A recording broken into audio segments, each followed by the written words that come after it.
All right, Jenny, would you call the roll, please? Yes, sir. Mr. Pollock, Here. Mr. Smith, Here.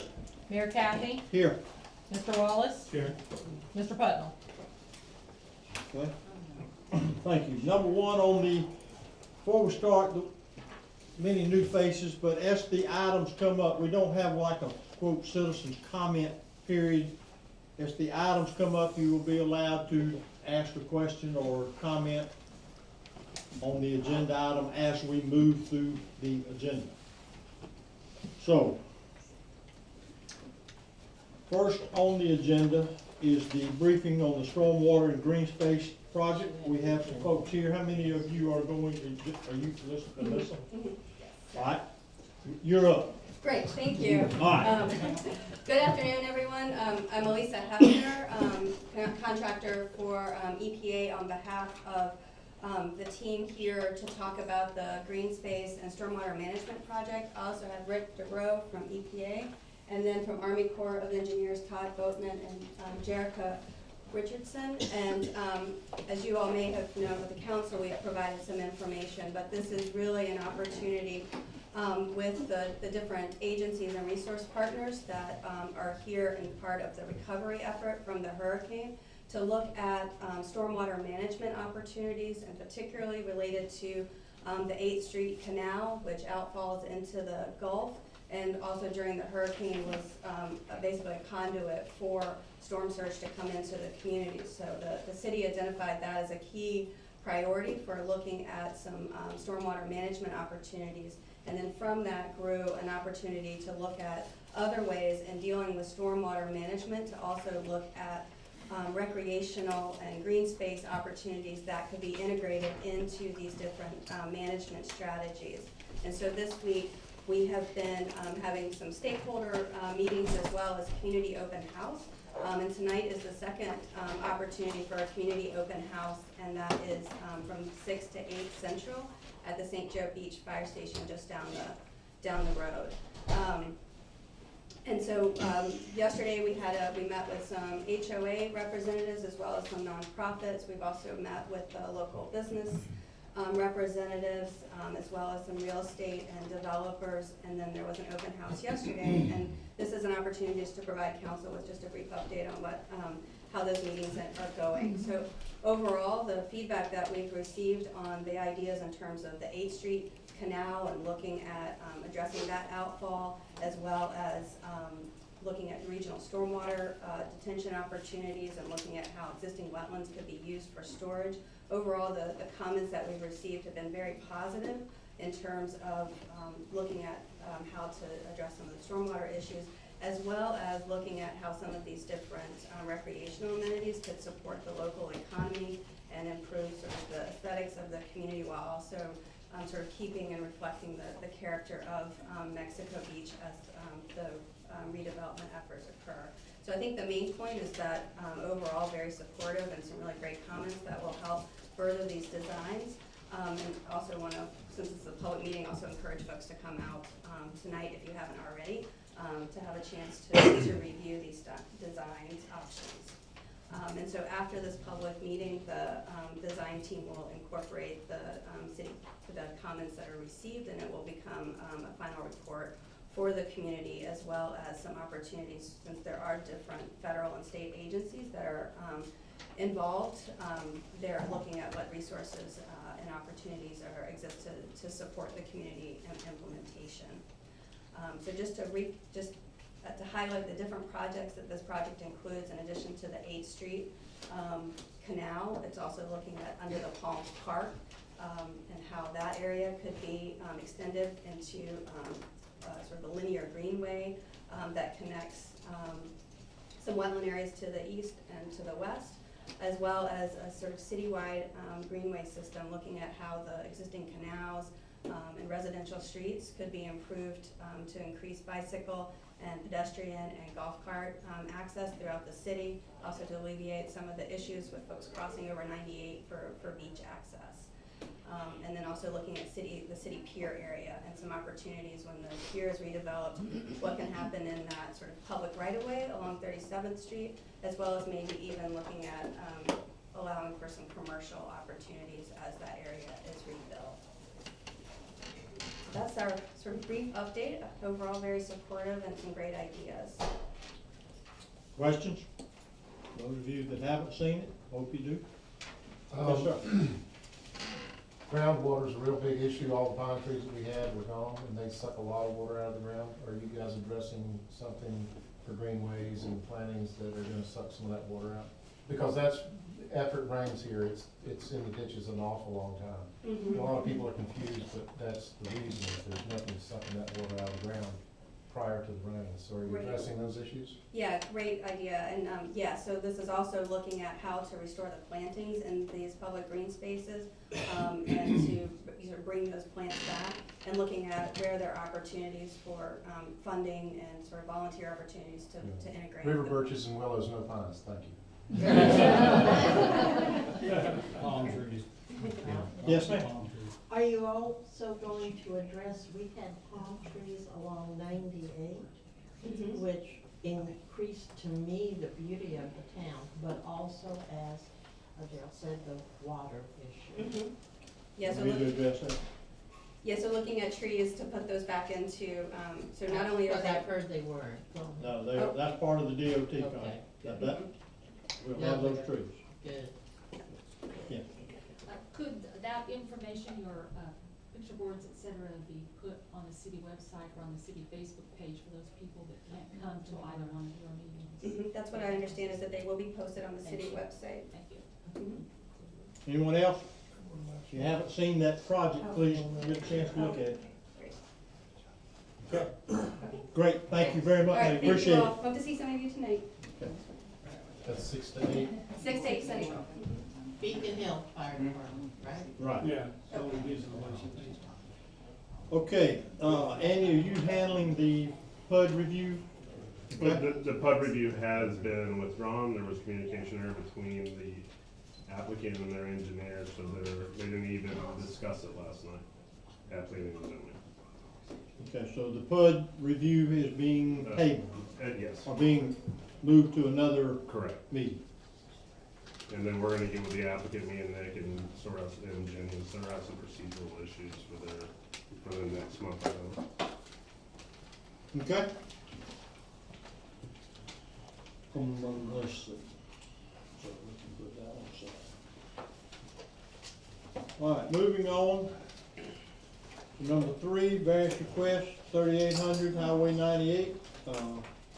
If you would, please, Andy, give us, before I open the public hearing, give us just a brief of what we're gonna talk about here. The petitioners, George and Teresa Hunter, doing business at Shell Shack on Mexico Beach, have requested a variance from the city's floodplain ordinance to build to the finished floor at 12-foot elevation rather than the city required 15.5.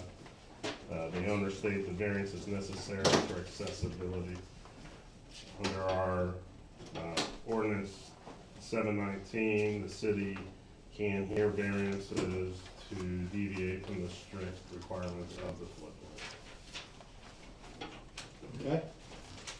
We will have a public hearing concerning 3800 Highway 98, commonly known as the Shell Shack. If you speak or have a comment, remember, please give us your name and your address for the record, so that can be picked up. Mayor, may I add, so that Yeah. passed planning and zoning 3-2 last night. It passed Yes, 3-2. yes. All right, thank you. All right, we will now open the public hearing for comments on 3800 Highway 98. Any comments, questions? Yes. I just want to say, because I'm here to support these guys, they've been around a long time, everybody loves going there, so any way you guys can find a way to help them get there, because their lot is really, really small, and I guess we're gonna cover all that, but it's really important that we get them back in business. They've been good to stay here, they lost a lot, and they need to get going again, so hopefully they'll be. For the record, you need to identify yourself. I'm Darrell Key, 306 Georgia Avenue.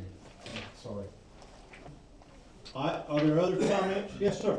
Mitch Coleman, 210 Fortner Avenue, and I just want to echo what Booker Darrell over there said. This is a business that's been here since we've been here.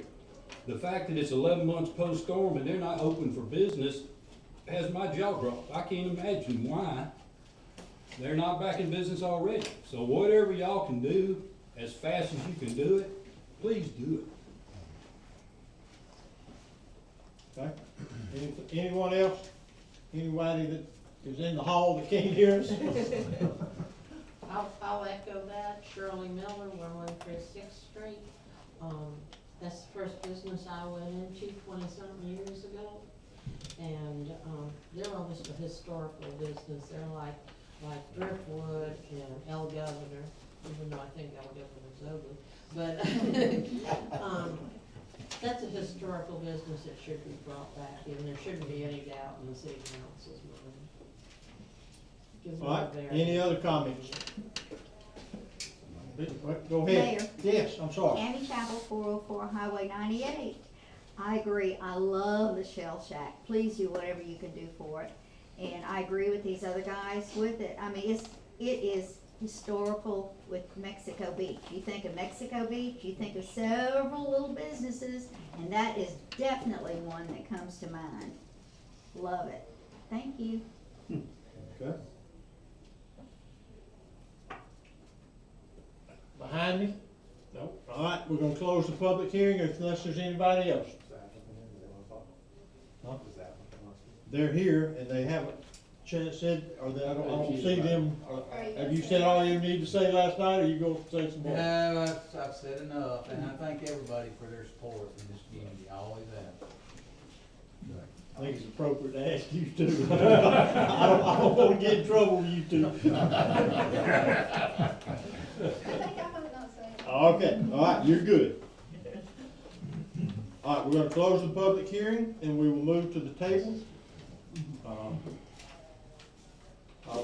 open the floor to the council for questions, comments concerning the request for a variance to the flood elevation.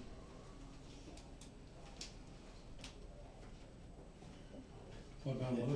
don't know, it's our turn, so that's. Let me Well, ask I a mean- question to staff to kind of get some things on the record that might help substantiate the decision. The materials say that they were previously at 9 feet.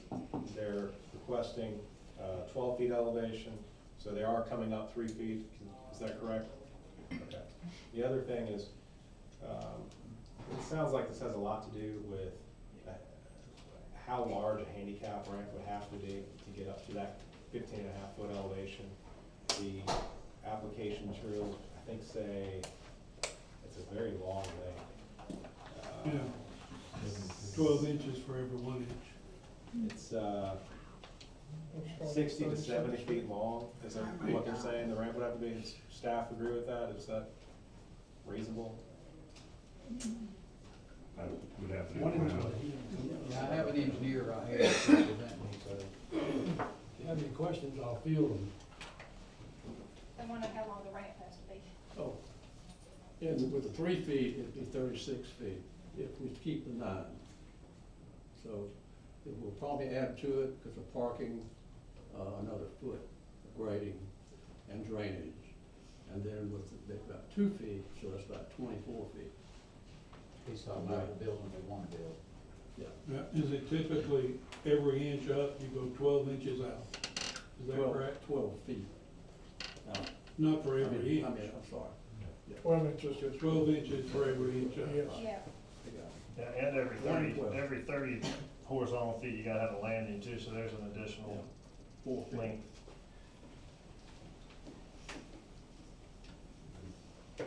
Well, I think for me, what you said in the very beginning, they're at a 9.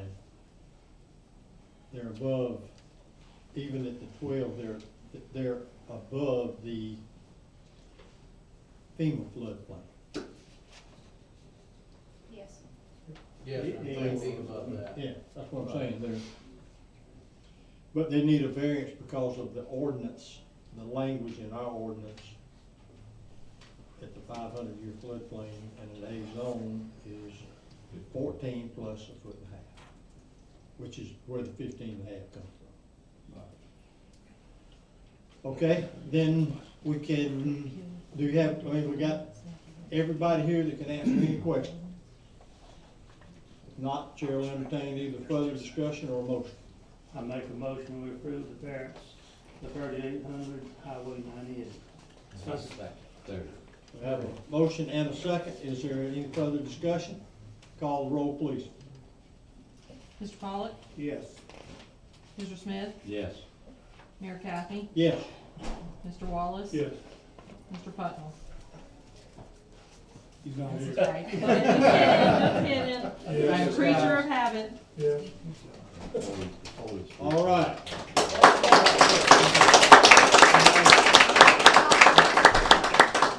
Now, just for the record, my name's Tom Driggers, and I'm the president of Guilford Driggers Engineers.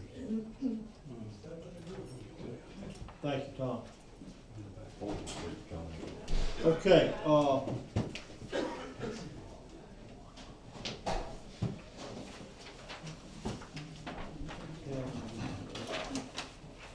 moving on to number 4 is 112 40th Street, Unit S1. Am I reading that right? Yes. Is that correct? The applicant has withdrawn.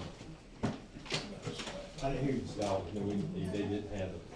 The The applicant applicant has withdrawn. withdrawn that variance, so we won't be going over that one tonight, or today. What are all these people here for?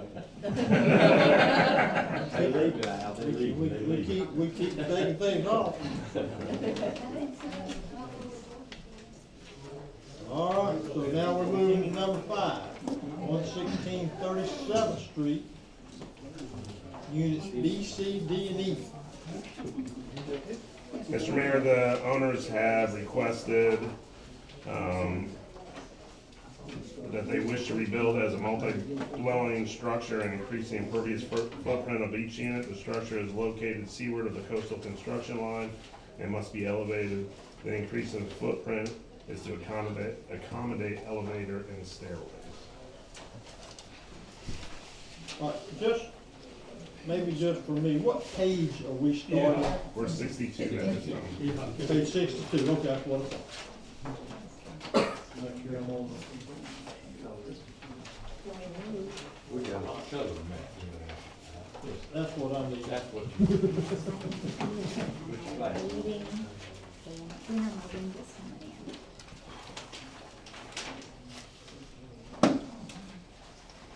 Okay, here's what we're gonna do. This one is, Yes, yes, yes. again, just for the record, variance request for 116 37th Street. We're gonna open the public hearing Oh, for those who may be here to comment on the variance request for 116 37th. And if you would, Andy, one more time, what the request is. The current property owners wish to rebuild as a multi-dwelling structure and increase the impervious footprint of each unit. The structure is located seaward of the coastal construction control line and must be elevated. The increase in the footprint is to accommodate elevators and stairways that pass planning and zoning 5-0. Approved. Approved.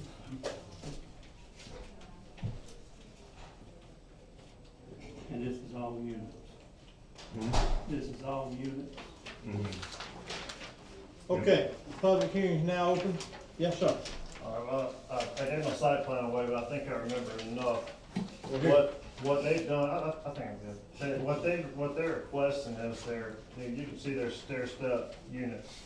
And Unit A didn't make it in time for this submittal, but they're in for next month, so they'll be in with the other 4 units. But what we've done is requesting to extend the landwardmost footprint 10 feet, and then everybody else to line up with them. So it ends up being between 10 and 12 or 14 feet, something like that, as you go through the units. And there's plenty of room left. We've actually extended that 10 feet. I think we end up right at 44 feet between that and the north property line. And really, the variance isn't for the extension north. It's actually for the side setbacks in the north extension. This is a 0 lot line, but they all have party wall agreements already in place. So really, prior to the ordinance of rebuilding in the same footprint, this wouldn't necessarily been something that needed a variance since they do have a party wall agreement, but there's no exemption in that ordinance for if you have party wall agreement, if you go outside your footprint, meeting the side setbacks. So there's 0 lot setbacks as is typical for townhomes. So all they're doing is, all the units are extending a total of a net 10 feet from the furthest most point, leaving 44 feet for access, easement, driveway, that sort of thing. And lining up there, and also on the seaward side, there was 2 24-foot porches, 24 foot deep on the Gulf side. And the 2 westernmost units are just requesting to extend theirs out and line up with the existing 24-foot unit. So that's,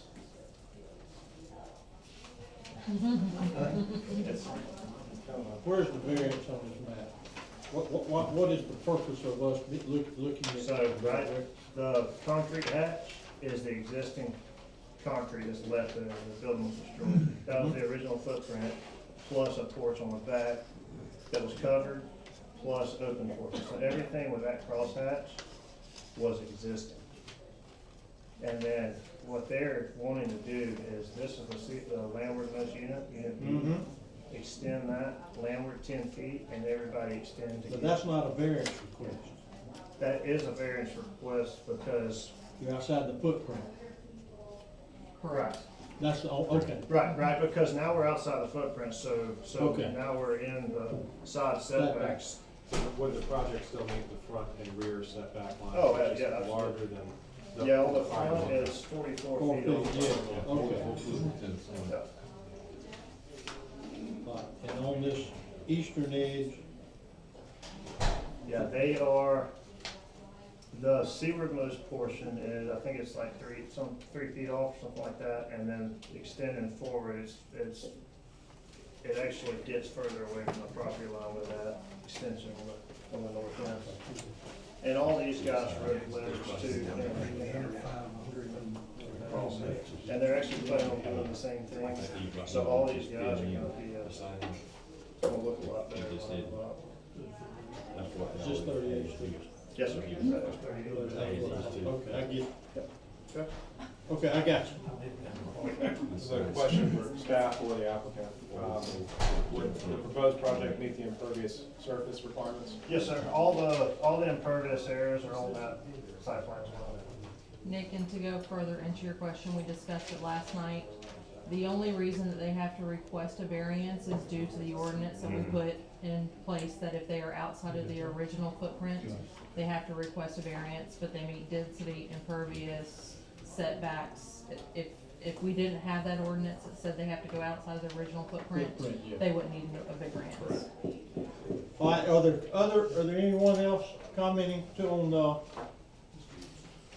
116 37th Street? Anybody here to speak? Okay, close the public hearing, move to the table.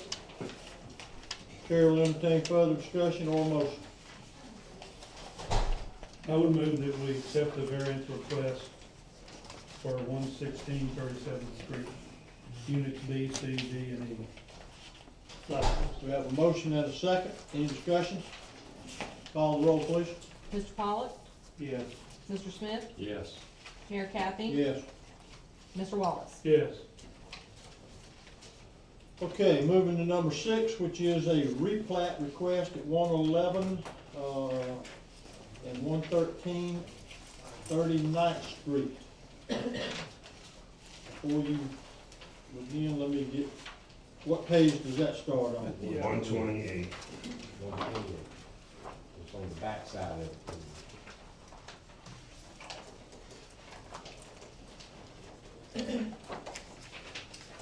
Okay. Yeah, good luck. All right, we're gonna open the public hearing, and if you would, please give us a little synopsis of what we're looking at here. The petitioners, Atwater Family Partnership, and Patrick and Francis Atwater are requesting to replat 3 lots which contain 3 individual platted townhomes pre-storm into a single lot with a duplex. The applicants are here.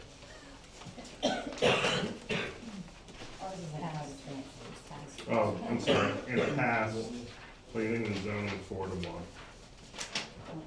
Okay, the public hearing is open. This is a replat of, I think you said 3 lots? Yes, Into how many? into a single lot. with Into a single lot. Yes, sir.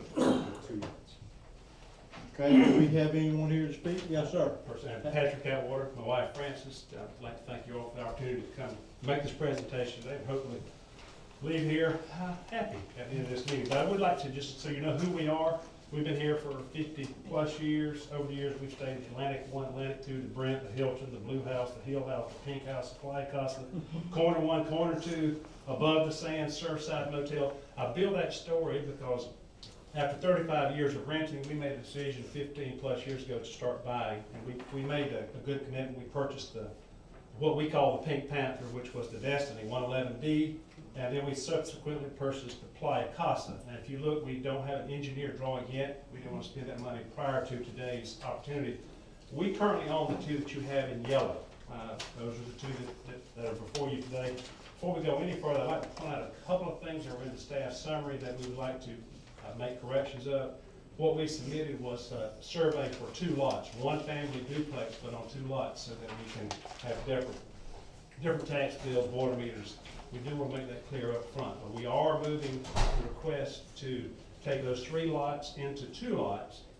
The one that you see there in pink is contingent, or orange, is contingent upon today's meeting. If we're successful today, that contract will close next week, so that we can then begin moving forward. Another item of concern, an item of notice, there were a couple of issues in the case summary. If you were making any decisions or thoughts on this decision based on the case summary mentions that 111C shared a party wall with 111B, and you can see I addressed those, that there is no party wall agreement. That's actually open space between those 2 units.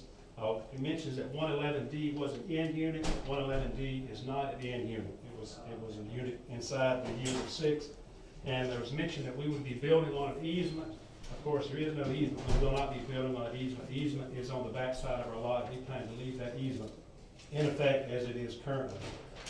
Moving on into some of the other points of, I say concern, or what I think would be a blessing. We are reducing the density from 3 to 2.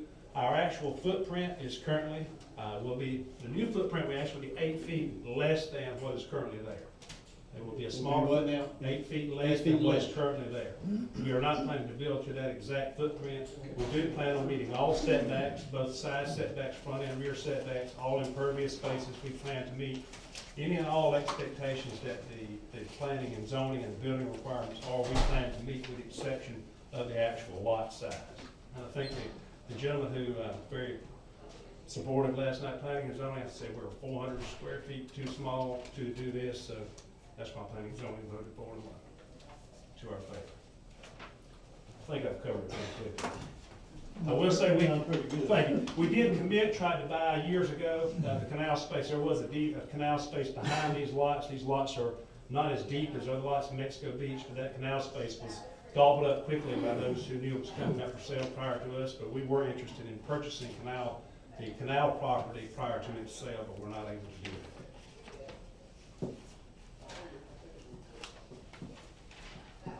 Canal property on 29th Street? There was a deed. 39th. 39th Street. That was another, mistake on the case summary, it's actually 39. I'm sorry, not yeah. 29. Move the canal. I was gonna say that. You picked up on that. Well, years ago. When we bought the property, it showed there was a large space. Those lots, if you look, are much more, they're narrow. There was a planned canal. Well, y'all remember the restaurant that was down the hall right across from the Shell Shack? It was a drainage. There was a It drainage is. ditch there, yeah. Right. Our survey showed a planned canal that was never completed. We wanted to buy that piece of property, but. Charlie Kent's restaurant. Charlie Kent, they had the boat. Yeah. Right there. Both Vote so. That's a blast from the past. We've been here a long time. We used to stop at Royce years ago. That was our first stop when Daddy came to town. So, Let me ask you something. yes, sir. Would you say, is this, each one of these is a lot? Yes, sir. They're a Currently. slab, they were townhomes. Yes, sir. And they all have individual surveys. Okay, and that's where the 3 lots come from? Correct. Okay. Correct. The 2 yellow we currently own, and the I got you. orange is contingent. Okay, the request before, is there any other for a public hearing? Anyone else? What, we'll close the public hearing. And the request before us is for a replat from 3 lots to 2 lots. If you're inclined to approve this, we'll have the applicant come back with a formal plat document that's suitable for recording. Have staff review that. If it looks clear and correct, we'll get it signed or recorded. If there are issues, we'll bring it back to you. That's the process we've been following recently because of the hurricane. Hopefully soon we'll go back to having a full plat before you to consider. Okay. But downsizing 3 lots to 2, you shouldn't have any problem, right? I don't think so. Your turn. All right, discussion or motion? I make a motion to approve, the request, the replat request at 111 through 113A 39th Street. Second. We have a motion and a second. Any further discussion? Call the roll, please. Mr. Pollock? Yes. Mr. Smith? Yes. Mayor Kathy? Yes. Mr. Wallace? Yes. Okay, guys. We'll Good make you luck. proud- We'll make you proud, I promise. Go back to children. That's right. We're moving here. All right, moving to number 7 is again, we have another replat request on 117 36th Street, and that starts on which page? 142. I got you. You could have saved us a lot of paper. I mean, That packet's hard to find things. no joke. Thank you. Okay. Replat at 117 36th Street. We're gonna open the public hearing, and Andy, again, if you would, please. Corey Coastal Properties has requested this replat due to some issues with Florida Department of Environmental Protection regulations.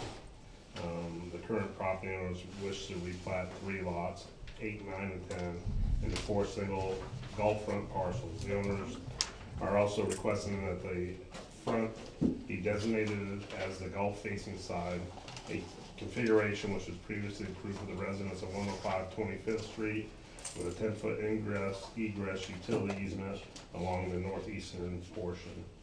And it passed planning and zoning 5.0, and their representative is here. Okay, we'll open the public hearing for comments on the request for replat of 36th Street. Only, on the last page of what I just gave you is the existing plat. And it shows 4 lots, 7, 8, 9, and 10. And it's a 3-part request, lots 8 and 9, the way they're configured now. If you go back to the first page, the request to have 2 Gulf front lots, 50-foot Gulf front lots on the, in place, lots A and B on the new plat is in place of lots 8 and 9 right now. And then same for lot 10, the bigger lot, that would be lots, or parcel C and D, same thing, 2 50-foot Gulf front lots. Lot 7 remaining the same.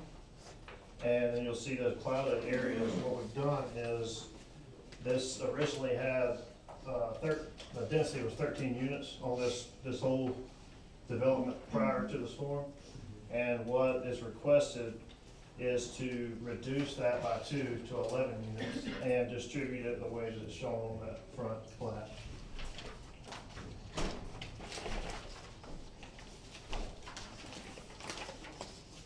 This is the property we brought you guys about 2 months ago, and we're an agenda item and asked if we could present and talk to you about it conceptually. Y'all told us you thought it had legs, go make a formal application. So we're back with this. This is where the Corey family had 13 units. They all got blown away. So we redesigned it to work with what the city's been kind of going with, particularly on 33rd Street on the Gulf fronts. We're asking for the same thing that was approved there. And then just to assign the density as best works for the family while going backwards 2 units. We thought the city would look favorably upon going from 13 to 11. This is, what's the zoning category here? Tourist, commercial? That's, I mean, high not resi- commercial. high density residential. High density residential. Yes, sir.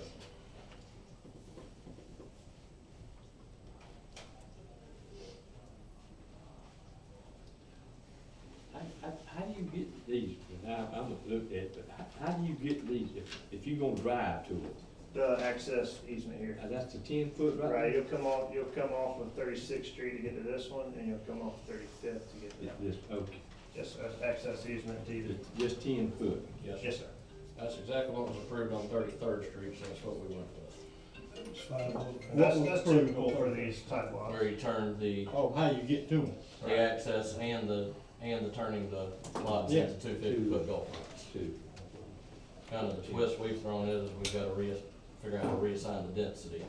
So we were asking for each unit to be up to a duplex, and this back lot, lot 7, to be up to a triplex. They had 2 quadplexes, 2 duplexes, and a single family. Would the project you intend to build require any variances from setbacks? No. No variance setbacks, or it needs setbacks and, all impervious surface requirements. And the idea was to, in the assignment of the density, as shown on that sheet, was to decrease the overall density by 2 units. On the lot 7, you gonna put 3? That is the request, that it could be, they had a quadplex and a quadplex, they were at, and a duplex and a duplex, they were asking, and this was a single family, but the request for the 3 brothers was that they could transfer some of the units there where their family could build a triplex. And those units in that triplex would actually be larger than most of the townhomes in Mexico Beach. If we're able to create that, then it would be subject to itself to the setbacks and the sizes, they would be slender to work on that lot. Right. So is it correct that in some portions of this, the lots would exceed the standard density requirement, but you're actually going down from what? Right, overall, the entire plat, we're going decreasing 2 units, reassigning density per unit. And as part of the approval, you want the number of units approved as well, just the lot line? Yes, sir. Correct.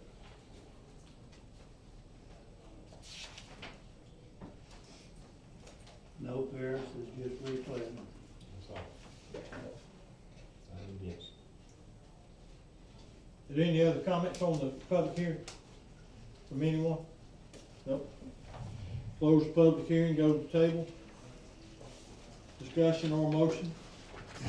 I would move that we, approve the request to replat for 117 36th Street. Okay, we have a Second. motion and a second. Further discussion? Call the roll. Mr. Pollock? Yes. Mr. Smith? Yes. Mayor Kathy? Yes. Mr. Wallace? Yes. Okay. Thank you.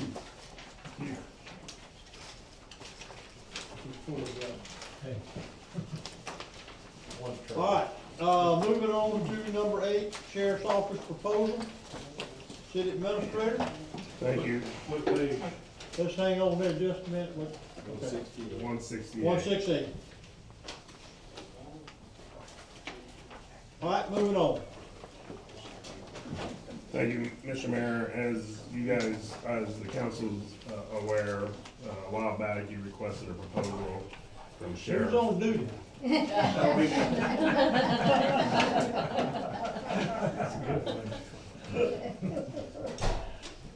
From Sheriff Ford, Bay County Sheriff Department, to provide proposals in order to determine the feasibility of the sheriff taking over law enforcement operations for the city of Mexico Beach.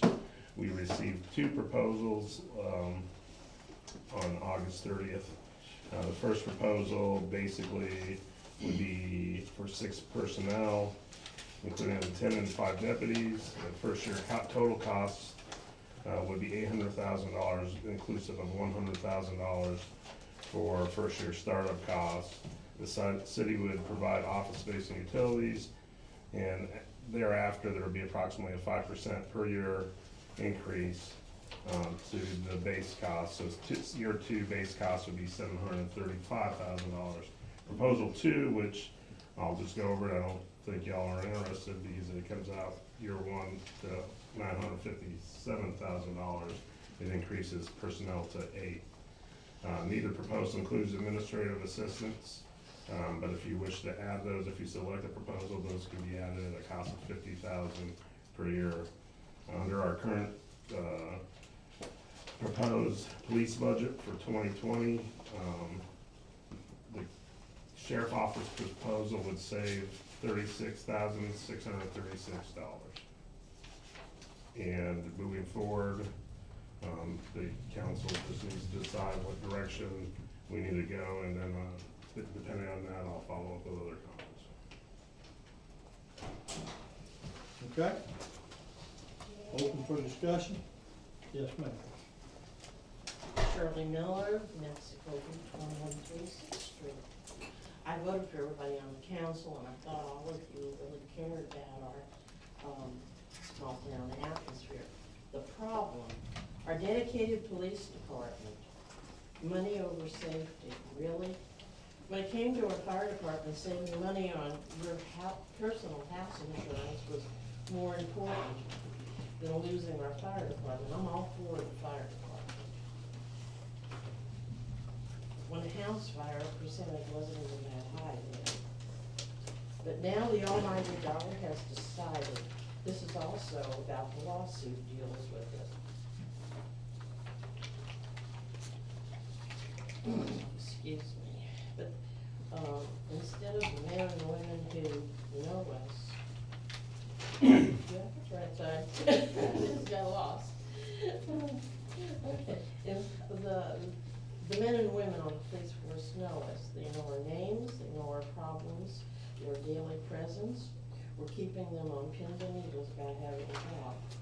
The sheriff's department is close to 30 miles away. They will patrol and they'll answer our calls here, but they belong to the county, not our city.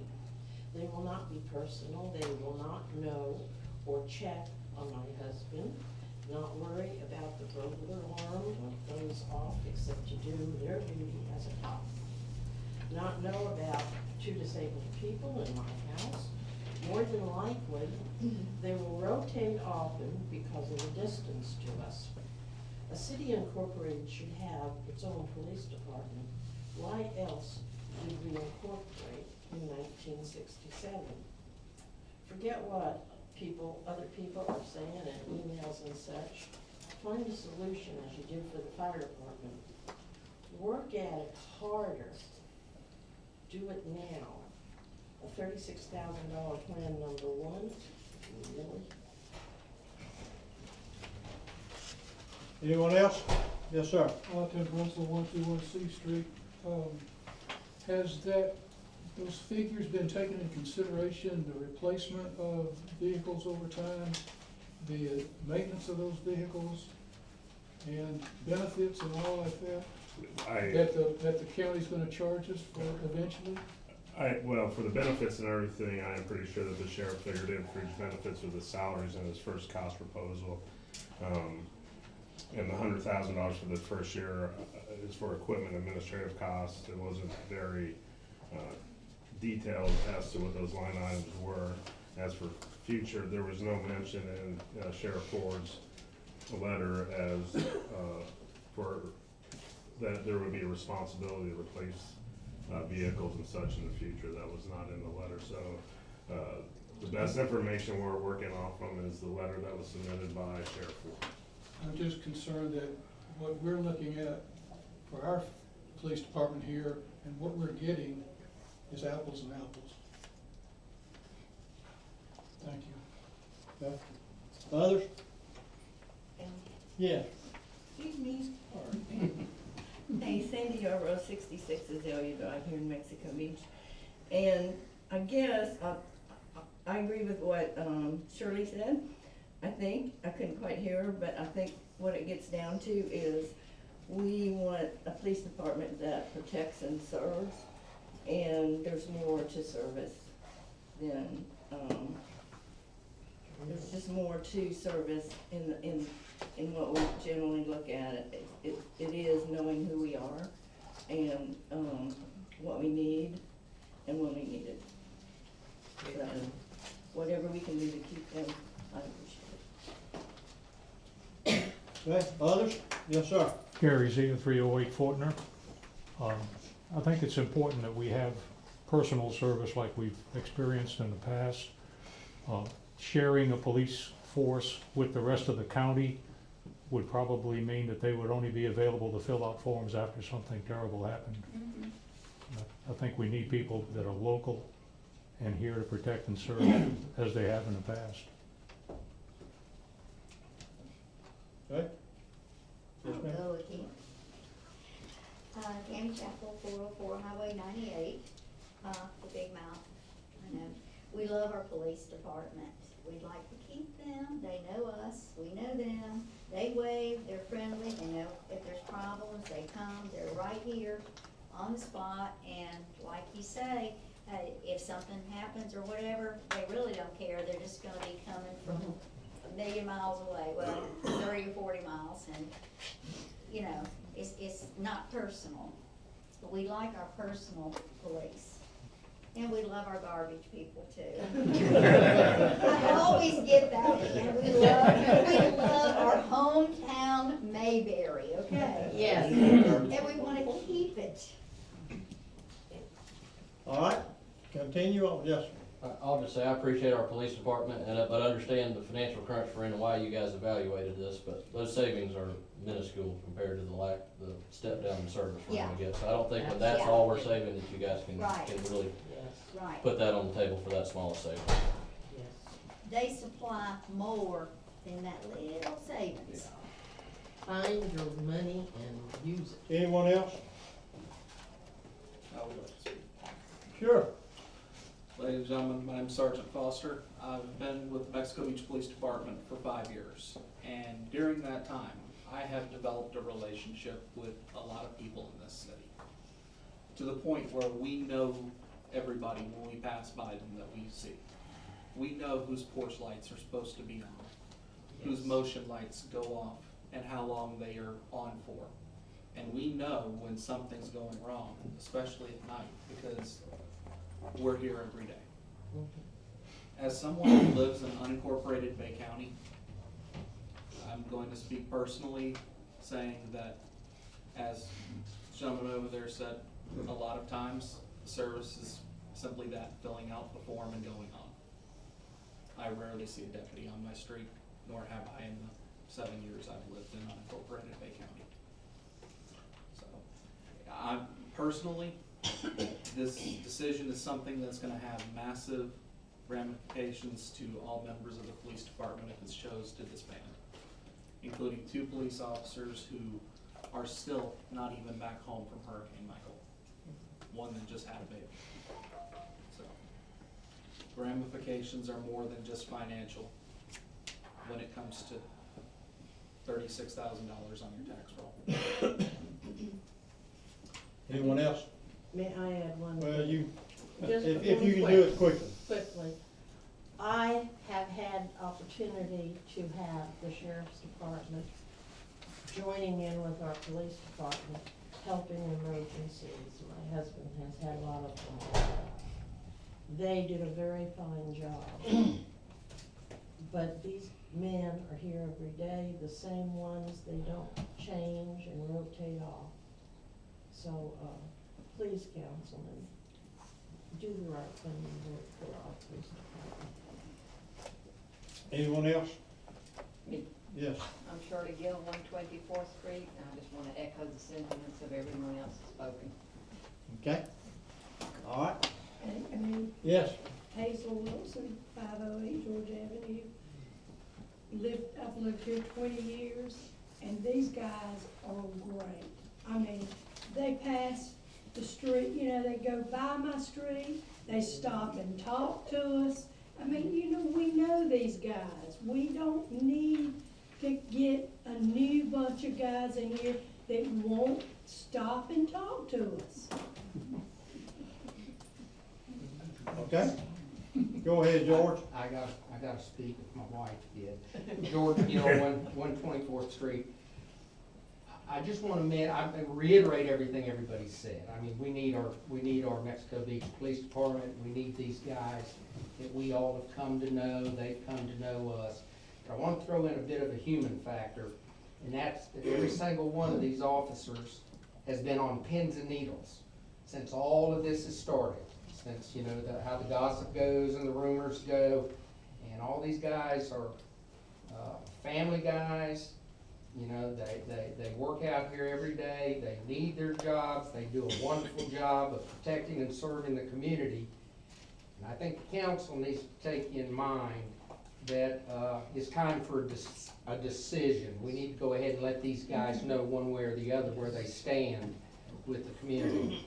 I actively support keeping our Mexico Beach Police Department, and I hope you guys agree. Anyone else? Anyone else? Okay, close the, if everybody got a chance, we'll move this to the table. I'll start by saying, as everyone is aware at the table, that this is the city went to the sheriff's office and asked for a proposal. This is not a new concept. We did this probably 6 years ago, I'm taking, give or take, when Sheriff Keeton was there. We thought that we should look at moving as our city rebuilds, that we should look at what we can offer our citizens, the best service we can, for the best dollar spent. Some of the things that have been said here today are what I would call very speculative about the service that we would receive. And talking to the sheriff, he would certainly be willing to come and speak if we had questions of him about the service that our city would offer. I spent at least 2 or 3 hours talking to many residents and people in Callaway about their service, which is contracted by the city. And I'm not driven by the dollar as much as I'm driven by the service that we offer. What is the best moving forward? And my position has not changed from the day that I voted to send a request to the sheriff's office, that I think that there's merit in contracting with the county and the sheriff's department. And I say that because, first of all, I want to say I find it unusual. We haven't had a police officer at a meeting in close to 2 months, and now we got everyone here. But I understand you guys. I understand what you said. I understand all of you standing here in uniform. It's not from lack of appreciation. The letter clearly states that anyone that works here will be given an opportunity to apply with the sheriff's department. But my position is that as an elected official, that there's nothing more important to our community than a police department and a fire department. I mean, I think that represents, if we're gonna rebuild our town, those are two of the foundation rocks that we have to have in place. But I believe that this contract has merit. It has, to me, it represents a more stable policing force and what having those assets could bring to our city. I didn't come here today to speak negatively about what we have. I came here today to speak what I think is a positive step in rebuilding our town and putting a department here that I think will be just as personable as many of you have talked about. Sheriff Ford understands small town policing. He grew up around here. He's not, as some of you have stated, we rotate this or rotate that, or we fill out the forms. I'm not here to debate that. I'm here to say that I feel like that our town will benefit in the long run from making this change. So, that's my feelings. It didn't come in the last 5 minutes. It came over ever since I got back into this job. I have thought about how we can make improvements in our town and things that I think are positive steps, and this is one of those. So, anybody else? Well, I like the personalities. I like to know who's coming from my house the other day. I like to know it. Talking to the chief, talking to Andy, they got some good positive ideas in helping curtail the cost of our department. And Andy's had a lot of experience in the past with being the MPs and all this. I think he could really help. So I personally would love to give it at least one more year to see if we can get this stuff back in line and what we need to do.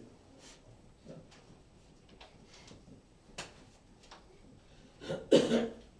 Mayor, one. Just a minute, we've, everybody's had a chance to say what they want to say, okay? We're not gonna beat that horse now. Well, my personal opinion,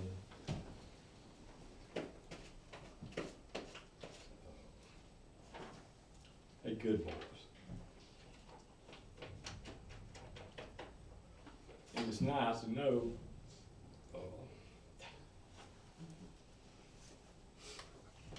when I walk outside at night, my dog, they wanna leave me and feel me there. Yes. Getting rid of them is, it's about getting rid of a business, to me, it's, I'm used to. I like, I know, they're, asset to this community and we need to keep them. There's an old saying, to me, that means a lot. It means a bird in the hand is worth two in the bush. We know what we got now. Let's keep what we got and move on. And if we don't improve, or if we think we're getting any better, then I think it's time. But right now, in my opinion, I think we need to keep what we got. So. I don't totally disagree with everything that the mayor had to say.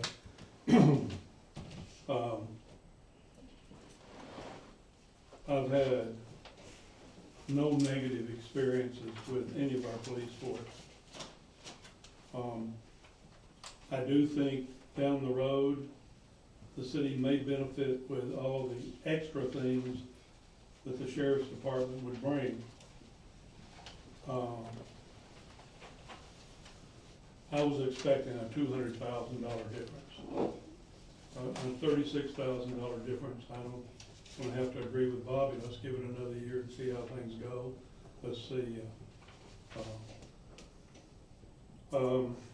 what shakes out in the next year and how maybe we can work on the budget. I think of all the people that have been here today, we've not heard anyone issue a negative opinion of the police department. I'm not saying that if it was a $200,000 or $250,000 difference, I wouldn't be looking at it real close, but not for $36,000. So I'm ready to vote on this if we're gonna vote. Are we gonna vote? Mayor, I don't count votes, so you guys cast them, but I'm just gonna say this, if that's the direction of council, the $36,000 difference, I will work with chief to make that up, so it's even to what the sheriff proposal was. Second, if, look, I've only been here 3 weeks, so haven't rendered an opinion on our police force yet, I just, from running into them, but if there's a 12-month mandate, I will work with the chief to remedy any possible deficiencies. And I will report back, 9 months from now before you get in the budget and tell you one way or the other, whether it's working or not. Well, there's no support to make this change, and I think that's really the only thing that's on the table today. Yes, sir. Okay? So I don't see, there's no really reason to vote on the proposal, there's no support for it. So we just move on, stay where we are. Do you want a report from me in 9 months, sir? I want a report for you every month. Well, I will give you monthly updates on the Okay. progress of the police department. All right, y'all can go to work. Question, Okay. whatever you call it. If you table it, it gets to Nothing come tabled, back. nothing All right, tabled. if you dismiss it, can, There's nothing Will it tabled, there's do no action anything? required. okay. Nothing's changed. Nothing changes, no action required, waste of work. Go to work, let's move on to number. Yay. Thank y'all very much. On behalf of the police department, we thank everybody who you guys are. There's your work. Thank Chief, you how for many of taking y'all? on us this morning.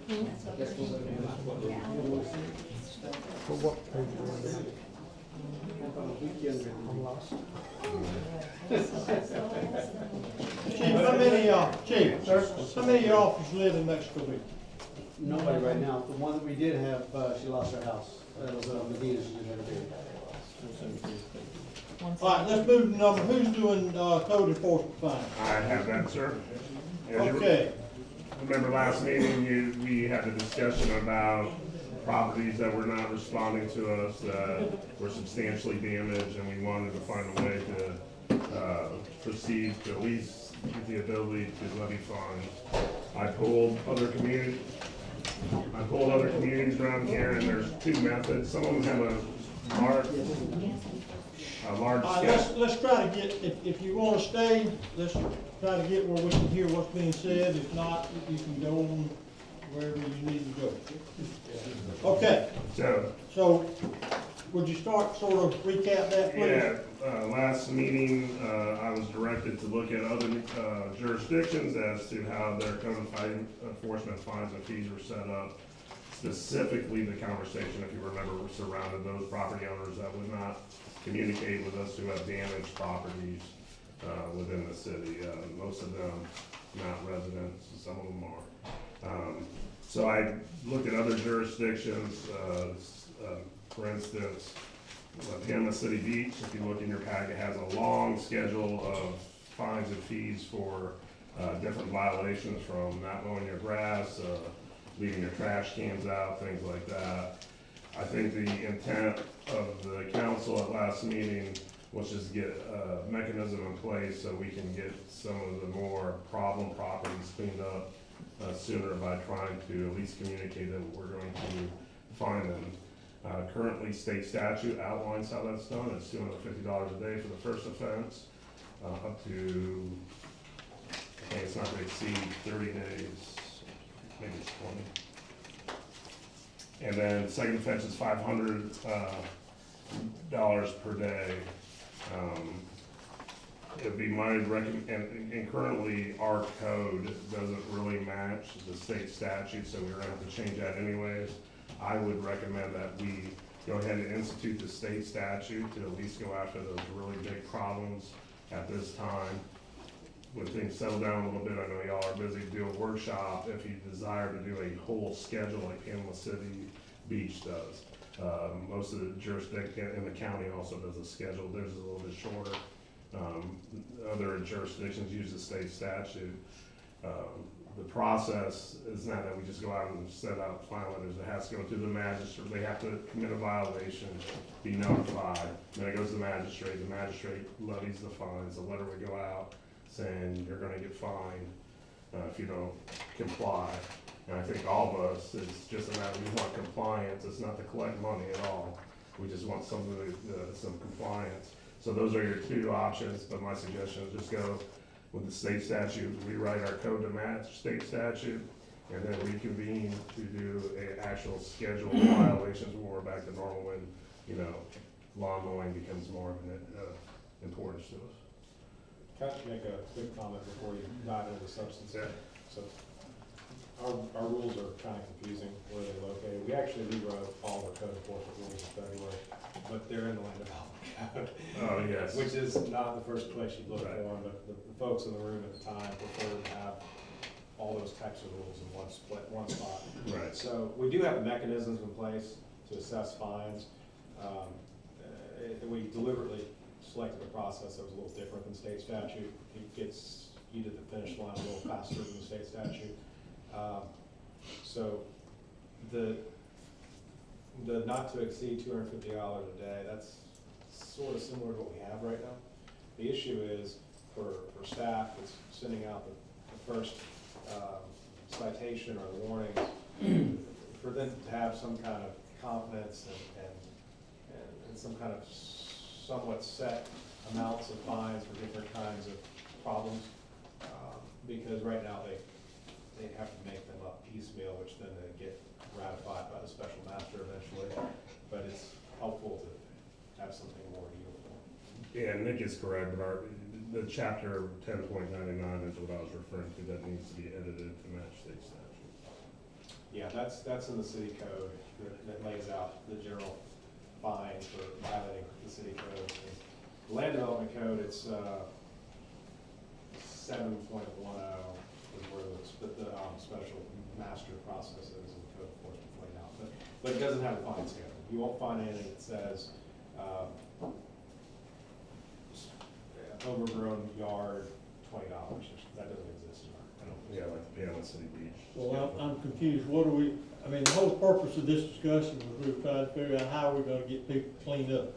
What can we do as a city to, I think we use, well, the land development code, is similar to state statute. I think we just enforce that right now and go with that, and then reconvene when things are a little bit back to normal to create that schedule. Because that's a long process, because I'm sure everybody will have a different opinion on that. so stick with just sending our letters out, I mean, We're gonna go through, we haven't been using the special magistrate.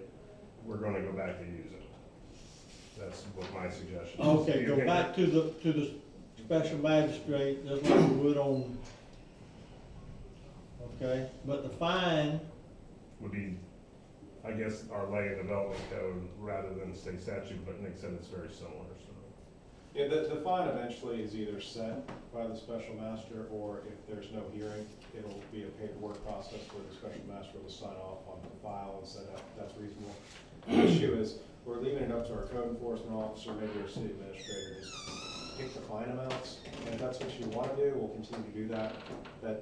That's gonna leave us open to a lot of disagreements, though. It's easier to have a set schedule. Nick, for the specific intent of these major issues, we could just go to the max, suggest the max to the special master each time. You understand, if I have a house that's got a pine tree still on top of it, and they just don't respond back to us, and I think that was the intent of council with the last discussion, we could just do that 250 as course, because it's such a major issue, right? If that's. I mean, I think that's what we're going after. I thought that was the intent of council, was to go after these major issues right now. yeah. Well, that was, I think all of us said, that was the purpose of trying to find some conduit to, And we have. you know, try to get people to respond to us and clean up. That's all we're trying to Yeah, do. there are people that can mow their yard right now, because they kept it mowed before, we had to be on them all the time. If they don't have any damage on their lot, they seem to think they don't have to mow their yard. And I keep my yard mowed, I cleaned up my damage, moved 6 trees off of my property, and I don't wanna see this grass growing. I don't care what else we've got to do. The other thing is, we send out a registered letter, and how much does it cost us to send a registered letter to someone? $685. $685. I think in that registered letter, we should say, if you do not respond to this letter by phone or in writing, you're gonna be fined X number of dollars right then, the very first time they get a letter. We've done this for years, send out a letter, nobody pays any attention. I think we've been too easy on people in general, and there's no point in the code enforcement person having to continue to go back and back and back with the same people. And this is even before the storm. So I would like to see, with that register letter, give the people 15, 20, 30 days even. But if they do not respond, they need to be fined. And that's the intent, Councilman, that's exactly the intent of what I'm trying to say is, we have a statutory requirement how long they have to correct the violation, and then that second letter they get will be a notice of hearing. Well, I seen the second one. These have to follow state statute. No, we actually don't have to follow We state don't- we statute. don't. We can adopt our own process, and a lot of what you were just describing is what we did in February. Yeah, but We it used follows, to have more staff. it follows state statute guidelines. Well, But we can, follow state here's the We can short, adopt an alternative procedure. here's the short of it. We will start sending out letters saying they're gonna get fined. We will follow the land development code. We haven't been doing that since the storm, is what I understand. We will go back to that procedure. well, we're getting close to a year since the storm. And unlike the mayor, I think we need to start, I mean, Cheryl, it listens to these people, and if they've got a reasonable problem, she gives them time. Yeah, absolutely. And that hasn't changed at all, before the storm or after the storm. But so many of these places can be cleaned up with just a bush hog, or Yes. a mower like I have, you know, and make the city look that much better. It looks like we're making some progress. When the weeds are getting higher than your head, and somebody could have mowed it 3 months ago, I'm just tired of looking at the weeds. So you're gonna bring us back something, or is what we have in place, you're just gonna, I will start. we're gonna start doing a little more enforcement? We will enforce it go ahead, Cheryl. I need to know what to do with the ones that are not responding to anything. That- To the letter, they're just getting sent back to me. I need to know how much it's gonna be, I don't know what to do with those guys.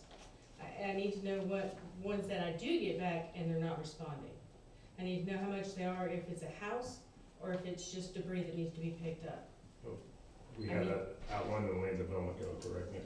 Well, No, the there's not issue a fee about, schedule. there's no fee schedule. That was what I thought would be focus of the conversation today. As far as what to do with return notices and people that aren't responding, we do have that addressed. It goes through the steps where eventually it reaches the point where the city has fulfilled its obligations, it's sent the notices properly, the fines start accruing, and the city can clean the problem. We can draft up a sample fee schedule and bring it back. Why don't we do that? So Yeah. I think, just draft us up a schedule and more importantly, be as persistent as we can. Yep. And we have to work it. I know some cases, I know 3 or 4 people that call me and say, hey, I got a letter from the city, I gotta clean up. I said, yeah, you gotta clean up. Well, they have, and they, Yeah, I think. but that's a small percentage. Going back to the fines, and we don't know how much, whatever. What we do about collecting? Oh, you have to put it on the tax bill. That's the problem. You don't get the money, you just get to put it on the tax bill. Do a standard lien, or you can put it on the tax bill. The amounts that are collectible on the tax bills safely and validly are anything that the city did to correct the problem, improve the property. So the city goes out and fixes something, that's very legitimate to put on the tax bill. If it's a regular old penalty, $100 a day because you didn't do something, those aren't really supposed to be for the tax bill. So what's the cost of putting a lien on the property? Very little. It's about $10 a page recording fee, or a couple pages. Well, the point I'm getting at, people are leaving their houses like they are now. Bunch of them don't care. They won't care if you put a fine on or whatever. So we Well, gotta make some that's way what we to- talked about in the last meeting, the fine it just sounds bad, but it doesn't, Yeah, well, it doesn't amount to anything. Because you don't, and then if we have to go do the work, then we're out that money that we paid to have the work done, and all we get to do is put it on as a tax lien. So we're sort of, to answer Cheryl's question, we don't have a good answer for you, because we don't have the money to pay to clean it up. Right. And we don't, I mean, I think we just keep hammering away, and maybe we get 2 or 3 that respond, and take a bad dog with you when you go. Let him growl. I don't really know what, I mean, there- Why can't you just put it on the tax? I know, but we're not getting. you have to go do the work. Did we have to do We it? still have to, somebody has to go clean it Somebody has up. to go clean it up. Well, we don't have, We don't have the we don't money to have do the that. money I to mean, pay for all that. if they pay their bill, if they don't do anything, you got, We can't collect the taxes until they sell it, or until they pay their That could taxes. be years. Sold on the courthouse steps, there's a tax Yeah. lien, you don't never know, I mean, Hard there's to all do. kind of. We We're out, make everybody think we're mean, but we're not that mean. you're supposed to be making them think you're mean. I know. Cause you gotta be mean. But what the mayor's trying to say is, we don't have somebody that can run a bush hog every day and go out and do it I and know charge that. them. You know, if we could get somebody to pay as soon as we charge them, we'd charge them twice as much. Then they could get, then they could get somebody individual, do it a lot cheaper and we wouldn't have to do it. alright, I'm gonna draft something up that's similar to what's on page 189 for you. alright, we'll bring that back to us, in the meantime, Cheryl, Do the best you can. keep hammering away. Alright, thank you, move number 10. Mexico Beach Corporation real property donation, go ahead, Andy. Yes, the Mexico Beach Corporation, Kathy Hobbs, wishes to transfer 2 parcels that are really drainage easements. If you look at them in the packet, to the city, we just need approval to start the process to accept those parcels. And we need them for maintenance. Where are they? I can't find mine, I got it all messed up. Page 193, I'm sorry. And the 2 parcel maps are small, but the one that's got kind of quite, you guys probably know about it on 196, if you look at that map, that's a substantial drainage infrastructure that would be nice to have. Yeah, it's off of Joe Road, it's that whole drainage ditch that goes from 15th Street down Joe Road on the Casuna subdivision side. Oh, okay. It's that whole drainage, or that That swale, I guess you call Was golf cart there? it. It's on the opposite side. It's on the Casuna side. Okay. And the other one's, what's that, Ocean Plantation? It's that from the bridge, the 15th Street Bridge coming back to the, where you turn to go in there. That whole drainage easement right there. Does the city currently have an easement there? I mean, it's a ditch, it looks like it's being used in part by the city, but is it? On which one? Either one. I mean, we're talking about taking fee title. I'm just wondering if we already have an easement to. No, I don't think, you know, Joe, St. Joe, when they put Joe Road in, that, I think they tried to get that easement on the, which would be on the east side of that road. And St. Joe, or Mexico Beach Corporation held that. That's the paved street? Yeah, it just goes dead end. Goes nowhere. Yeah. Between Casuna and Ocean Plantation. Well, this gives, I mean, we struggle with drainage easements all over this city. Anytime we get some, at least we get ownership of them. What are we talking about? We're talking about a fee title, not just an easement, right? Yes. Fee simple title? Yes. Yeah, Okay. I would hope we are. Yes. And did the folks that are offering this, did they say anything about how to handle closing costs? Did they say the city handles all that? Well, I don't think their email that I forwarded to Andy, I just said contact Kathy. Yeah, we'll contact them. I mean, is the council comfortable covering the closing costs if they're not charging the city for the land? Sure. Why not? Give us some. Yeah. Now this needs formal acceptance, so we need to make a motion or further discussion. Okay. Make a motion, we accept the offer from Mexico Beach, what was that? Corporation. For the Is it two parcels? Two parcels. Okay, make a motion to accept the proposal, for Mexico Beach Corporation for including two parcels that serve as drainage infrastructure. That sounds like good. We know what you mean. Yeah. Second. All right, we have a motion saying to accept two parcels. Any further? Is there any opposition to that motion? All right, let the record reflect it passes 4-0. And Andy, you could just have to handle with them and get I'll whatever work on making paperwork. that. I mean, I'm sure it'll be, I can assign it to my closing department, I don't need to spend any legal time on it, they do this stuff every week. right, it should be simple. And you got the parcel numbers, Yes. or should have. Okay, Ordina, stay awake, you're up.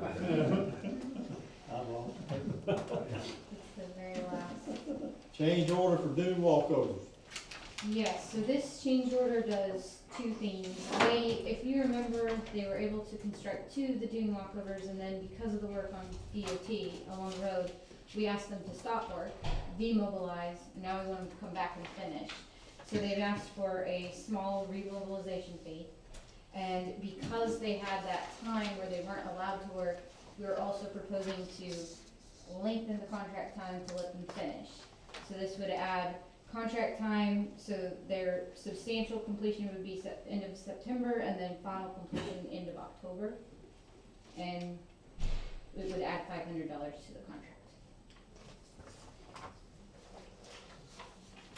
I think that's reasonable. Okay? They need that long to finish? I think it'll be tight with Okay. that time frame. Okay, so we need a motion for a change order $500 and also a extension of, what are we doing, 60 days? No. How many days we adding to the contract? I'm reading 60, I'm reading 90, I'm reading 150, I'm reading, Right, so we're adding 60 and 90, so then the total, based off what the contract times were before, we're adding 60 and 90 to the original. okay, Yeah. I got you. Which brings it up. All right, Chair will entertain a motion.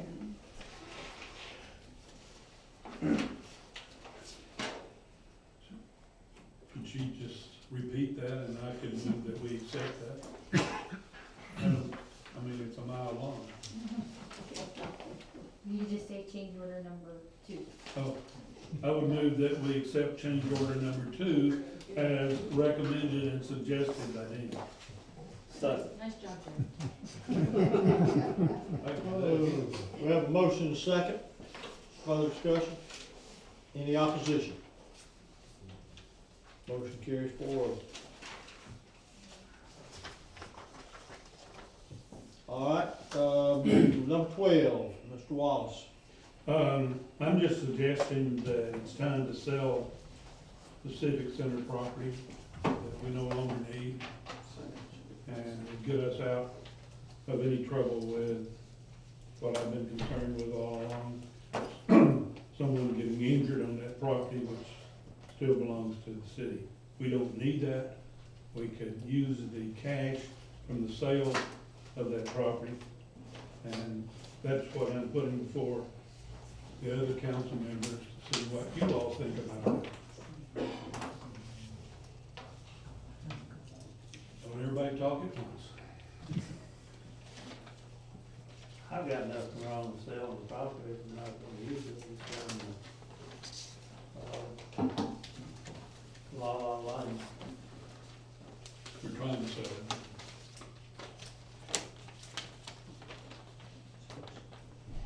But I do still wanna have a place to have a meeting. If we Well- put it back on that property or whatever. Nah, it's not going back there. We're gonna do something else. I'd rather have a meeting under a tent. I'm serious, with fans, and have enough people that wanna come, and have a loudspeaker system.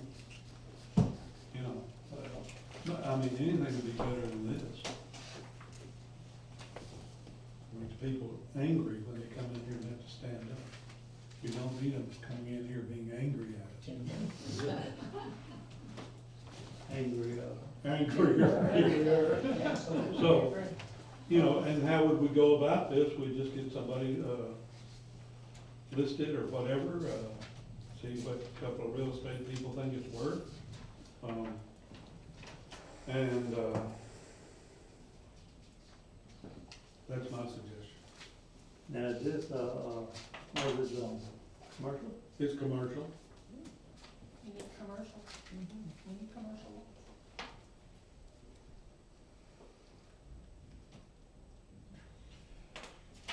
Is this Due to my arm's length involvement, at least for me it's arm's length, I'm gonna pass the chair to Mayor Pro Tem. Ah, all right. Okay, we open the discussions or motions on the, or should we even be at that point as far as, unless we, okay. Okay, I'd say we should. Should we, get a reasonable offer? Well, we need to find out what a reasonable offer is going to be. Well, And we probably need to have, I don't, and Mayor Pro Tem, you can't vote. Anyway, we need to think about this and Well, discuss. we ain't got enough to vote on yet. Well, no, but we couldn't if we wanted to. Wouldn't we have to have some type of, Market analysis. yeah, market? So your options are, Not the only, most conventional thing would be is go get it appraised, all right, see what it's worth. my only reason for bringing this up is to bring it up and get some discussion and get some feel for how everybody else feels. We have one council member that's not here, so let's think about this and put it on the agenda in 2 weeks. What do you think about that, Mayor Pro Tem? I think before anybody can vote on anything, we gotta know what we're voting. I agree. That's why it says sale of city-owned property. It doesn't say anything else except my name. And the only thing I meant was, we need to discuss it, see what you all think about it. And then we've got time. I mean, it doesn't have to be done tomorrow by 1 o'clock. We've got plenty of time to do it, but we need to get an idea of what it's worth. Andy, can you look in getting a market value? I can, usually on a commercial property, I would recommend getting an appraisal on it, or an appraisal, I don't know how long that would take in this area, but I can order an appraisal, and it probably costs, I don't know what appraisals are costing. Yeah, I was about to ask what's the cost of it. Couple grand probably. Oh, no, that's too much. No. A residential appraisal's about 600, commercial appraisals are less predictable. Yeah, they are. Yeah, let's. We can get comps, we can use the real estate, company that did La Lane and have them do comparable market analysis.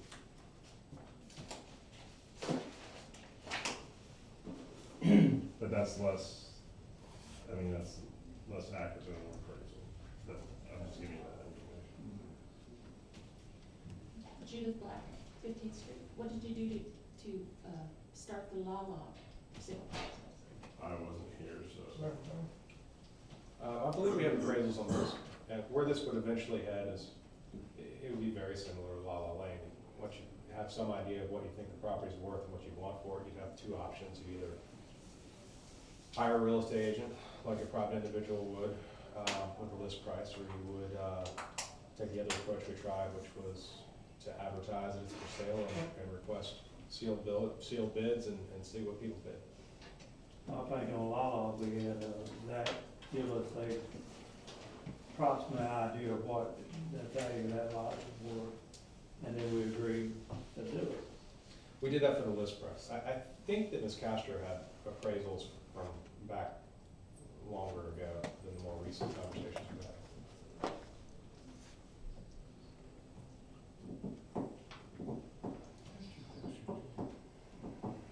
Mayor Pro Tem, it was public allowed to ask questions.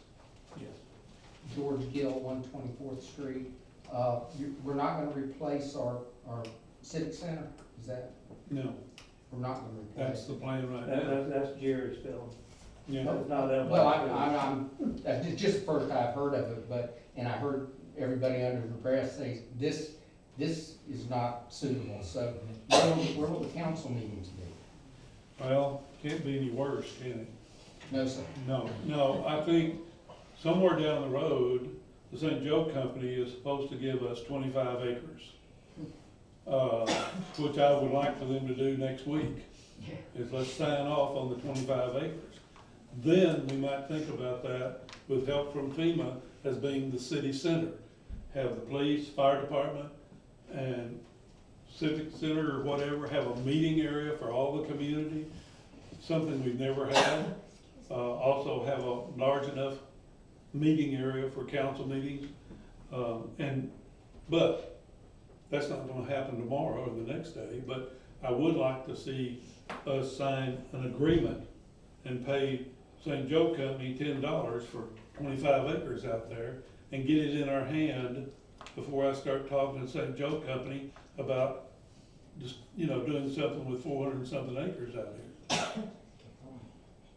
Okay, the corner, a very famous man's saying, a bird in the hand puts two in the bush. It sounds great on St. Joe Country. Unless we can get St. Joe's Country to tell us, we have no place else to build a building to have a meeting in. Right. So. So I don't see Let me no- help, Okay. I think there's some miscommunication here. The St. Joe Company has committed to the 25 acres. But we don't have it yet. Well, they're waiting on a plan. Help us, Dina, help clear that We there's a have lot to of give the stuff. St. Joe missing. Company a plan. Yes, they want a conceptual site plan, and then they'll, What difference does it make to the St. Joe Company? if they First don't I have heard it? it. Well, that's why I just, I don't know where we all been, but that's been, That's the first time I've heard anything about us having to give them a plan. and where we're at is we've looked at their wetlands in that general vicinity, so we're trying to figure out the best upland buildable spot. But we need to engage DAG and get a site plan figured out, and then they will know what 25 acres we're asking for, and they've committed to give it to us. I know we've been given a boat ramp before, Thank you. and now we don't have a boat ramp. It's for what, so many weeks, so many years? 20 years. 20 years, that's good, that'll take care of me. So, but it won't take care of everybody else. Or maybe, the mayor may be here then. But, seriously, they tell us they're gonna give us this. Before I sign off on anything for the St. Joe Company to do whatever they wanna do outside of town, well, in the city property, I want that, somehow or other, we're gonna get that signed, sealed, and a contract for that property. Cause I don't wanna see the St. Joe Company change their mind. And they've done this before. They've changed their mind on Windmark. Changed their mind on our boat dock. no, they haven't. Well, they have. No, they were have gonna not. give it You to just us. start talking about stuff you don't know what They you're were talking gonna about. give it to us. No, Weren't they gonna never, give- no, they were never gonna give us anything. Well, some of the council members back then were told. Well, then, I just, But $1 a when year we're ain't sitting at bad. this table as a city council, let's at least give the right information out, please. Okay, I take all that back, take that off the books, everything I said. But nevertheless, when we get the property, I want the property, and. But they've committed to it, we got it in writing. Am I the only one that sees it, or it reads, Well, I or don't anything? see any in writing anytime. The only time I see any in writing is when I sign checks. Maybe you ought to read it. That's all. Well, that could be. Question, when was this committee? I wasn't here on that one. We asked for it, what, not long after the Right after storm. Yeah, I thought. We it got a was letter before. back from them saying they wanted to participate by giving us 25 acres adjacent to the yard back here on the other side, for us to look at what would be the most feasible 25 acres that would, where we could put our government complex, and then submit a plan, a site plan, and show them what we wanna do, and how it would lay out, and Okay. they give us the land. I So understand that. I feel like we're beating a horse here that doesn't need to be beat. Well, I don't know, but past experience with the St. Joe Company, look what they did in Winmar. You Well, I know? didn't have anything to do with it. Well, You didn't St. either. Joe Company did. Well, I don't know what they did there. All I know is what's Well, let going me on in tell you Mexico what they Beach. did I don't there. know. Why You is that built a a house concern? there, you built a house there, it had to have metal roofs and all other restrictions. When the other company came in, they could build anything they wanted. Okay. Mayor Pro Tem said Okay. you're getting away from what we're supposed to be talking about. I'm sorry. You can go back and talk about that later. I think we need to look at getting this further into it instead of just saying, let's get appraisal sale. We got, and can you research it a little more for us as what we can do? I can reach out to the real estate company that we've currently engaged and, get some, see if they'd be willing, ask them if they'd be willing to do comps. And at least we have a number to work with. And then we can come back and have another discussion. Okay, the Mayor Pro Tem relinquish his seat Thank back to you, the mayor. thank you. Is there any miscellaneous? Who's got miscellaneous? Anybody? Nobody? Yes, we do. Yes. Oh, is this miscellaneous? Yeah, Okay, go ahead. okay. And this one is not me, this is Thomas's. So at MX1, you know, we have LNRs and the contract and they're doing our permanent repairs for MX1. Surge filled the wet well with salt water. And we've had some corrosion and some damage that has gotten worse since the storm. So most recently, the metal guide rails for the pumps have broken off. So the city can't access the pumps, they can't pull them to repair them. We only have one operable pump right now. It's part of the contract to replace the other two, but it wasn't part of the contract to replace the rails that allow the pumps to come in and out of the wet well. So this change order is to replace all 3 sets of rails because of the corrosion and repair that. It also allows us to purchase a bypass pump. Right now, MX1 is working with one pump on a normal basis, but if we get rain and we have a lot of I&I, it can't keep up with the flow. So we've been using a bypass pump that's been given, well not given, I think we're paying for it, by Florida Rural Water since the storm. They've since come to us last week and said they need that pump to send it somewhere else. So now we're left without a bypass pump at MX1, and we need a bypass pump there until the repairs are complete. The purchase of that would also allow us to use it. It could be used at other lift stations in a similar event if we don't have power somewhere else. So for the interim, we would specifically be using it MX1 until we're done with repairs. But after that, we could continue to use it at other lift stations around the city. It would be portable if we had a need. So the purchase of the pump, we got a quote, was $51,490. The repair to the rails is $7,942.74. The rails, this project is also funded through SRF. I've confirmed with SRF that replacing the rails falls under the SRF project. We're also asking for FEMA assistance on MX1. So I asked them about the pump. SRF says that's not eligible, but FEMA, if we put it under temporary protective measures, would allow that. It would be an eligible purchase. That contract already has contingency built into it. So the total increase is $59,432.74. That would be a change order to allow us to use the contingency, but the total contract amount would stay the same. We would still have leftover contingency. We'd have about $100,000 left, and it would not affect contract times. Does that make sense? You did good. I Well, understood everything.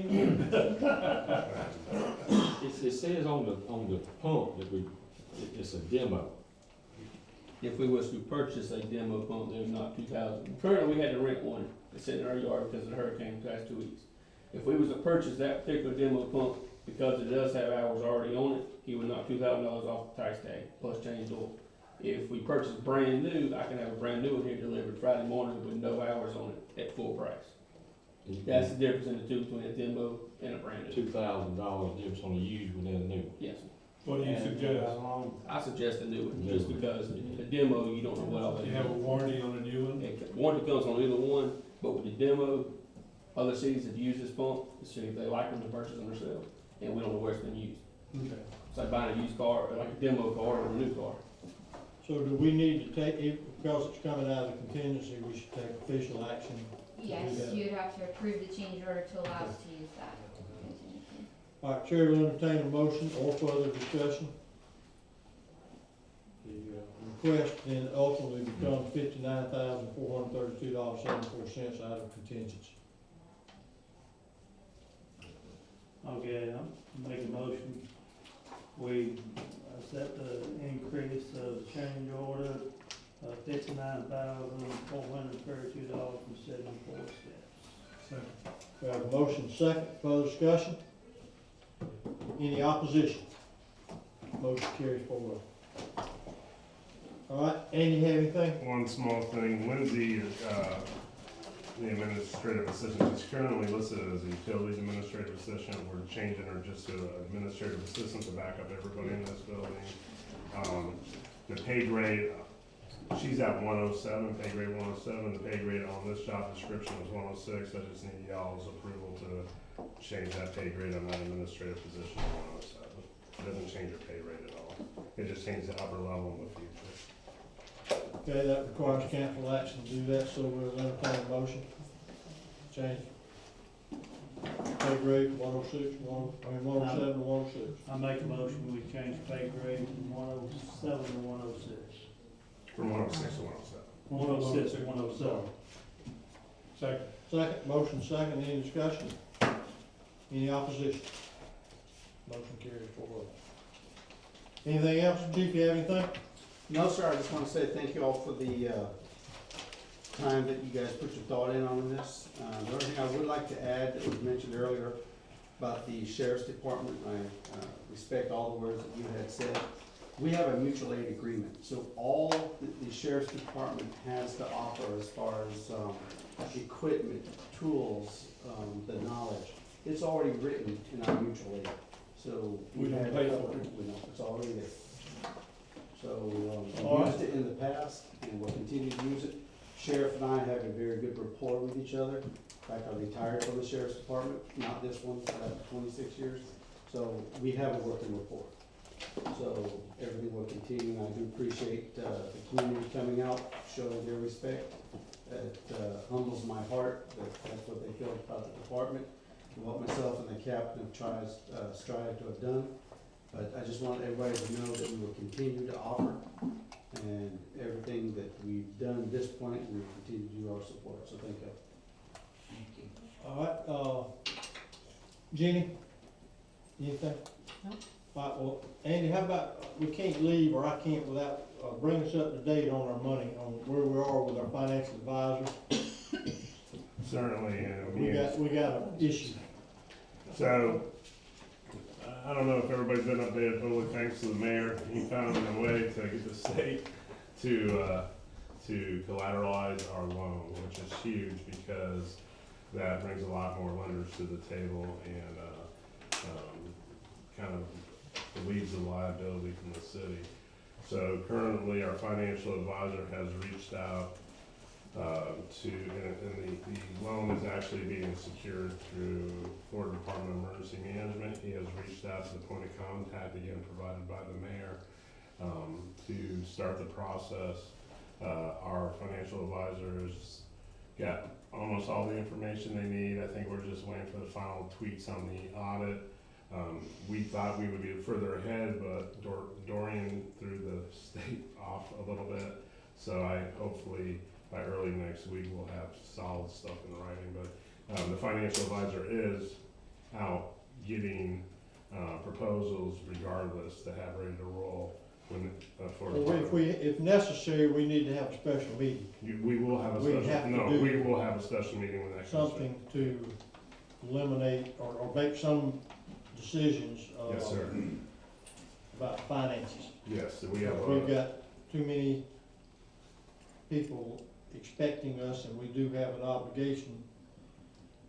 And it is apparent that there is no other way but private money. I was, as everyone knows, I was adamant that that was not, or at least for me, it wasn't my course of action, but everything else is falling through. So, but we need to press them to get us that. What else could our auditor possibly provide them? I mean, what are they asking for? Everything. It's, a lot of standards have changed this year for GASB, the general accounting standards.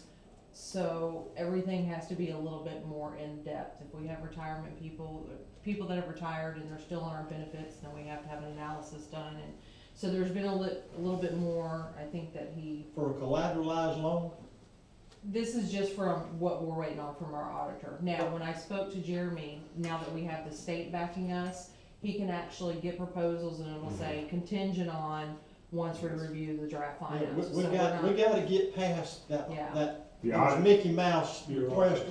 We gotta move. The audit is critical right now. We're getting proposals in. Okay. As long as I'll follow up with Jeremy and see if he Please. spoke with the gentleman that you referred him to. Yes, yeah, make sure he's talked to, Jared is, he's, Jared, thank you. Jared was his name, yeah. We've got to make that a priority. It It's is got to, not that it's not, but it's gotta be, we can't just, No. if you get an email from somebody that says, I need somebody's pay grade for the last 5, man, we don't have time to deal with that. We don't, or either they gotta have it that day. We cannot, I can't stress enough, we have got to make the finances of this city number one. Yes, sir. And Jeremy's aware of that. He's moving forward, making those proposals Okay. contingent, so. All right. Anybody else? Motion for adjournment? I have one question. Does anybody have an update on when 98 is gonna be open? No. What year is it? Sometime this year. I sent an email to FDOT Friday, so wait first. That was last night. Congrats. Jared. Who adjourned? What? Who adjourned? I did. He suggested, I said, okay. Who's second? I think he's talking to me. Just pick one. All that can. Bobby Collins. Put something, we don't care.